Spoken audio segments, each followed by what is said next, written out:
Everyone, welcome to mini blog. Time వచ్చేసి 4:50 అవుతుందండి. పిల్లలిద్దరు పడుకున్నారు. రూమ్ అంతా సైలెంట్గా ఉంది. మళ్ళీ వాళ్ళు వేస్తే వైలెంటే. అయితే వీడియో ఎడిటింగ్ చేసుకుంటున్నా. ఎడిటింగ్ ప్రశాంతంగా అనిపించింది.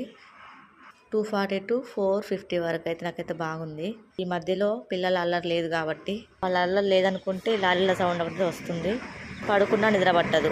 పడుకున్నా ఈ లారీల సౌండ్కి, పక్కన కన్స్ట్రక్షన్ సౌండ్కి మెలకు వచ్చేస్తుంది. 4-5 అవర్స్ పడుకుంటున్నా. నిద్ర కరువైంది. ఉంటే ఏం లాభం చెప్పండి. తింటాను, తాగుతాను, రైస్, వాటర్. చలికాలం కదా, కూల్ డ్రింక్స్ తాగనులేండి. లాంగ్ వీడియోస్ కూడా చూస్తూ ఉండండి, సపోర్ట్ చేయండి, లైక్ చేయండి. చూసిన ప్రతి ఒక్కరు లైక్ చేస్తే ఇంకొంతమందికి రీచ్ అవుతుంది. చిన్న పిల్లలతో అయితే వీడియోస్ చేయడం చాలా కష్టం అండి. ఎడిటింగ్ చేయడం ఇంకా కష్టము. షార్ట్స్ అయితే చేయగలుగుతున్నా కానీ లాంగ్ వీడియోస్కి అయితే చాలా కష్టం. టైం పడుతుంది బాగా. అందువల్ల అర్థం చేసుకోండి. ప్లీజ్ లైక్ చేయండి. మీరు లైక్ ఇస్తే నాకు చాలా సంతోషం. Thank you friends. Thanks for watching. Bye.